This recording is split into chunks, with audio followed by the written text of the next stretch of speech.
joints is by food, healthy foods. If you watch me and Clark eat, we eat a lot of other interesting things. And then can you work around injuries or come back from injuries? And are you deteriorating your body, which is a huge, I want to talk to you about this because this is huge. And they squat wrong for 20 years and they have bad knees and then they blame it on the squats. People ask me, what is the big transition that I've made from being a younger 26-year-old guy or 27-year-old guy to a 57-year-old guy? I'm very instinctive. I listen to my body. And they're trying to find the shortcut and they overlook the basics. So for throwing, you stand on line, you turn, you throw, you finish your thumb to your thigh, and that's it. You do that over and over and over and over and over and over and over again.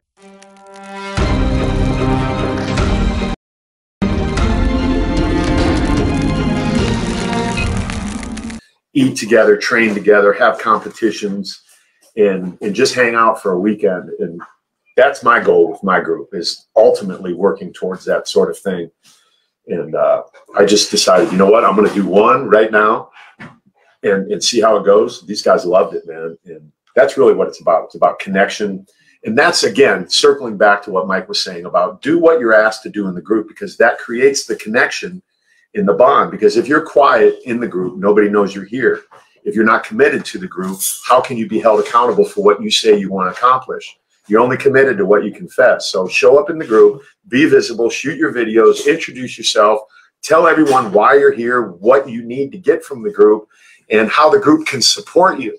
That's really key, because the reality is he can only do so much, but everybody in your group is going to be able to reach out to you. I always have my people trading phone numbers so they can text each other. Do you have the smaller huddles in your group as well? They have adapted to that on their own, which is really nice. Right. Which, you know, that's what humans do, right? We create smaller, I guess we refer to them as cliques in high school. So what I would recommend to you guys is that you don't get in a clique where a new person comes in, they feel like an outcast already. So when leaders emerge, you can only have one quarterback in a huddle. So in my group, I have 11 maximum. And as guys become what I refer to as an OG, I make them break out and start a new group. Because I don't want 11 leaders in one group just all talking about the good old days and fun and things like that. I need leaders to emerge and lead. And that's the same thing that needs to happen here. If you want this group to grow and you really want to have this big of an impact as it could have, it needs to be you being involved in that process, because this man can only do so much. And he needs you as much as I need these guys to do what we're doing to make this thing big, because the world needs it. That's the truth. I like what you said about the leader, because there are people that move to that position. And they don't move to that position because they're doing things right. They're moving to that position because they're willing to say what they did right, what they did wrong, in a sense. Yeah. You know, some people get a lot of the stuff right, but a lot of them have done the ups and downs and said, hey, this is, I tried something, and I don't want to say names and stuff, but one of our guys, a leader, definitely a leader, we took him on the ride of the 30-day blitz, keeping him tight. And then I said, okay, we got to go off season now. Let's get your body recovered and stuff like that. I find out a year later, that the whole time we stopped that and I asked him to do, let's refeed the body and help it out and stuff, he continued. So he kept forcing it and forcing it and forcing it. And then he comes back a year later and goes, well, so now I messed up my body. Now it completely stopped. And he's at a point where he can't go anywhere because he's already out of food. Yeah. And he's already too much working on. And he's all, so he came back and goes, I messed up. And said, I did this incorrectly. I should have just continued to listen to the thing, but I was going so well one way. Why would I stop? Well, that's where the that's where experience comes in, man. Yeah, and now with that, he can go off and share that with the new people. And what I tell my people, my guys that come into my group is, listen, at some point in this process, you will become a leader and an influencer like me. Well, look at me, I'm fat and out of shape. Well, you're not always going to be. And then you need to realize that 6, 8, 10, 12 weeks down the road, there's going to be a new guy coming in at the same position you were at, but you're no longer going to be at that place. And you'll have all this experience that you now can teach him, and you are becoming the leader. Yeah. You know, and it's all levels, right? We all, you know, leveling up is the words that people are using these days. It's just taking it from one level to the next. So once again, you need to step into that role and get a community within the community and coach them according to the guidelines here, though, because that's another important part. We don't want to start teaching people other people's methodology, because he can't mid-course correct anyone if something starts going wrong, if you're taking them and saying, yeah, I'm doing intermittent fasting, if that's not part of the program. Hopefully that makes sense for you, because that happens a lot. So joints is by food, healthy foods. If you watch me and Clark eat, we eat a lot of other interesting things. And the more and more I study, especially this last couple of years, understanding the growth of Titan, there's so much more into play about the proper foods for connective tissue. The training obviously is a huge part of recovering from injuries or not getting injured. But it comes back to recovery. You get injured because you're not recovering and you keep pushing the body. That's one of the main reasons most people get injured. And then also you're just not feeding it right throughout the day. So those are the big things. Now, how or you're just being stupid and doing stuff you shouldn't be doing at the level you're at. You know what I mean? Pride sometimes gets in the way. That's part of it. You have to really understand that, especially as men. I don't think women are as guilty as men are of that. And I was witnessing that this weekend, right? Guys like being challenged. They want to, you know, have this bravado. But look, if you're not ready to deadlift, I'm certainly not going to go to Gold's right now and try and lift with Mike. That just doesn't make any sense. I'll be on the squat rack next to him because I understand my limitations. And, you know, I'm not trying to stop my progress because my ego got in front of my abilities. How have you stayed in the game so long? By being smart, man, by being instinctive. People ask me, what is the big transition that I've made from being a younger 26-year-old guy or 27-year-old guy to a 57-year-old guy? I'm very instinctive. I listen to my body. I don't let my ego or my 18-year-old version of myself in my head get in the way of me understanding what I can and cannot do safely and consistently. Right? People always ask me about intensity or consistency, and consistency wins out over intensity every single time. So tortoise in the hare. Yep. What's intense to Mike and what's intense to me is completely different, but exactly the same, because we understand what that level is in relation to what we're capable of. And we also just talked about this the other day. Sustainability. Can the program that you're doing, can you do it in your 20s and get better and become the very best?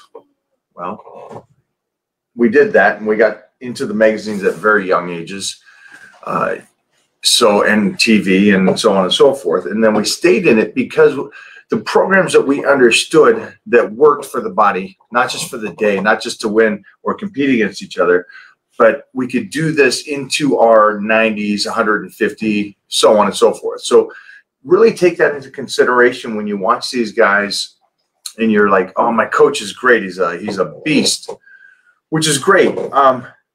But can you continue that pattern? And does that work for the 20-year-old? Probably. Most does. Most does. You know. Yeah, because they can stay up all night and party and not have an issue the next day because the recovery is not as necessary. But so the 20-year-old, you know, the teenage-year-old, pretty much anything is going to give you some kind of trigger if you just stay consistent with the eating and be in a surplus. But can you do it in your 30s and 40s? Can you work around injuries or come back from injuries? And are you deteriorating your body, which is a huge, I want to talk to you about this because this is huge. I remember I was on cardio this morning. I was thinking about a kid when I was in junior high school. We're not too bright. We're in junior high school. And somebody says to me, you're going to die before everybody else because you're using up all your energy. I'm like, I'm using up. Yeah, you work out every day. You only have so much energy and you're going to die by 20. So we're kids. We don't know, you know. And so there was some truth to that. And not the point about dying because your energy, but the usage of ligaments, shoulders, and so on and so forth. So there's a point of, if you're going 100% every day thinking that you can continuously grow, continuously get better, it doesn't happen. And look at Ronnie Coleman is a horrible example of that. Unfortunately, as nice as a guy as he is, he's a perfect person. I mean, go look at his Netflix movie if you haven't watched it yet. It's sad. It's sorry. This guy beat his body up to the point where his back couldn't handle that. It's progressive. It adds up over time. It's the compound effect, right? I mean, you don't squat 800 pounds every single workout. There's periodization that happens. There's an understanding of why you're doing what, when you're doing it. Of getting better and then dipping. And the ultimate goal here is this: do as much work to get better, but not overdo it. And again, the gym, for some reason, again, is getting lost to the absolute tool bags on social media about their 4-hour workouts or their supersets or their 100 reps on whatever it is. The point is that you want to go into the gym and do the least amount of work possible and get better. They're probably doing the least amount of work doing all that supersets in a bad way. In a bad way, yeah. It's right. They're just doing not enough. So They feel good. when I tell you guys train at 70% or just do the program I gave you, now I understand how Elias is because I was that kid. Elias is one of the training partners that you'll meet today or have met already. Yeah. He's a great kid and he has a fight in him like no other. I see myself in that. But I also tell him that you got to cage that tiger sometimes and do the work correctly. It's and we went over this yesterday on the we were doing legs, and I said, okay, on this set, just kind of move through it now. Now we got a 4th set in, go 5th set, go crazy here. He goes, okay, as many as I want. And I go, no. And the scenario was the whole drunk ollie punch drunk. Yeah. Not punch drunk, rope-a-dope. Right. Right. So he was fighting George Foreman. You'll understand this scenario. We're at the beginning of the workout. There's no point at the beginning of the workout, for my personal choice on this, unless the muscle's already torn and you're about to finish the workout, don't go ballistic. And the reason why is because, like in the fight against Ali, George Foreman, who's a monster of a man, and Ali was not a huge man, started pounding on Ali in the corner. And Ali just kind of took it and dodged and ducked some, but got hit. But he took it. And George gave everything he had. And by the next round, he had nothing, and Ali won.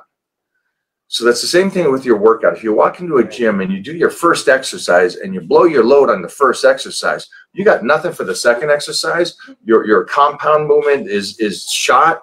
You got your isolation movements. You got your flex through movements. You got your stretching movements. You got nothing left.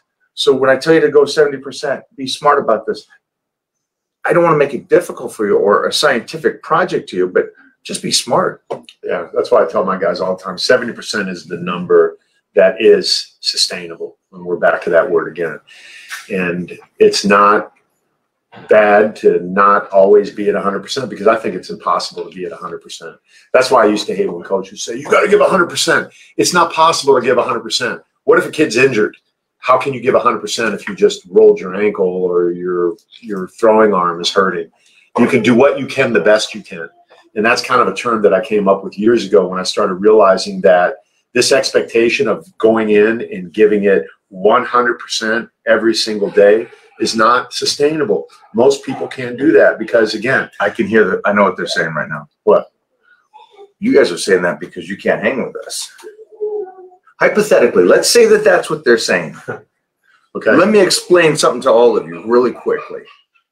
In the last 3 years, I've trained with the strongest men in the world. Not strong men. It's all on YouTube. You can see The it. #1 man in the world, and hung with these guys and beat them on some exercises. So I'm not saying this because of I don't believe in age. I don't believe in any of that stuff. I believe that I am as strong now. It's actually, I don't believe it. I am as strong now that I was when I was in my 20s. The point of it is, and also about this guy is, this guy will go out and dust your ass on the football field. He still goes out and he still works with the high school football team down in San Diego and schools these guys and goes out and does these crazy ass workouts. Basically, this military guy is still a freaking military man that can take anybody on. So the point of this is there's a time to fight and unleash the dog, and then there's a time to be 70%. And we're trying to teach you, if you can listen. That's a tough thing. I'm not being a smartass here. I'm saying it really is a tough thing. If you listen to what our mistakes were, you will be better than us. Yeah, I got to tell you, this is great. So I went to football the other day, and I hadn't been there in a while. So the quarterback coach sees me. He's all excited. Big guy. You've been before, Crease, 6'8", great quarterback. Anyway, so we got all these kids, 2 of which knew me, and they love my energy and my enthusiasm because I can't hold myself back when I'm out there on the football field. I get all excited. So these kids are crapping their pants trying to throw this post, long post route. And oh yeah, let's go. Oh yeah, like little that. chest, yeah. Yeah. I like the camo arm. Switch the colors up on the inside. Oh, you freaking man. There you go. You got to reverse the. The white. Yeah. The white's gonna be like a What? one of these colors. Okay. Maybe the white's brown. These are good. Those are freaking good. Those are solid. Actually. So these kids are trying to throw this route along post, which is about a 45-yard ball, and they're blowing it. They're throwing it in the dirt. And I hear the coach saying, I guarantee I can bring Clark up here, and he's going to throw this ball perfectly. So now I'm like, oh, shit. I got to do this, right? He's like, I'll prove it. So he's like, Clark, come here. So he's like, you can throw this route, right? And I'm like, absolutely. So boom, I get the ball, chuck it, hit the guy on the money. And he said, why did you do that? And I said, because I have confidence. I know that I can.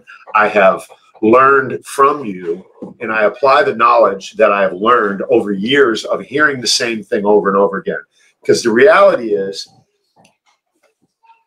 there's really nothing new under the sun. A lot of what you're being taught here is the same old stuff.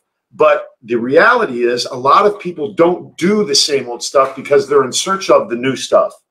And they're trying to find the shortcut, and they overlook the basics. So for throwing, you stand on the line, you turn, you throw, you finish your thumb to your thigh, and that's it. And you do that over and over and over and over and over and over and over again. So you get to the point where someone calls you up and says, I guarantee he could throw this route. Why did you throw that route, Clark? Because I am confident, because I've trained it so many times. That's what we do here, man. You had me throwing a bullet in 5 minutes. There you go. Remember that? Yeah. So we went out and we were throwing, and it's repetition, but it's skilled repetition. Skilled repetition. Okay. So you could do something repetitive. Oh, wow. That's a whole other discussion. Okay. Oh, my gosh. And head down the wrong path. Skilled repetition is the mother of skill, right? Not repetition is the mother of skill. Because what if I had you practice 1 + 1 = 4? Does that make it right? You could do it 1,000,000 times. It will never change it. You know? Yeah. That's huge. And we have to go into a discussion on that at some point. Because of the fact that we see people squat and then go and they squat wrong for 20 years and they have bad knees, and then they blame it on the squats. So it's about doing things right from the start, or the best you can, or learn about it and then move forward. So I'm going to finish up on this. For Clark and me to transform your body, we are not looking for a weight droppage. We're looking at a complete structure change. So I know that a lot of you guys are just it's the number in your head, the weight, the weight, the weight. So Mona's 155 pounds and looks incredible and tiny and all that kind of stuff. The point there is that me at 275, if I drop, I got Pete. Great talk. Go Pete. It's a different structure is what I'm trying to go for. And so when I drop 5 pounds, you put that on a number scale, you only drop 5 pounds. Right. What 5 pounds on Mo do? Look like she gained 10 pounds. Yeah, she gained. So understand, if you're working with us, the main thing for me is I don't want you to do these commercials where he goes, I'm Bobby Joe and I dropped 20 pounds. Bobby Joe, you look the same. You were big and heavy, and now you're just a thinner, fatter guy. Yeah. So I want the change of the body. I want the fat off and a structure of muscle on. So hypothetically, if you lose 20 pounds, you look like you lost 100. It's just a big transformation. And that's what the blitz is about. The blitz is about retaining the muscle, if not building it, and getting rid of that fat. And that way you look completely different, which the transformations, go over to the Titan Crew and see these transformations. They're mind-blowing. And now with that being said, I need to go get my second workout in. It is 8:40 in the morning. We are going to do round 2. Have a great day, guys.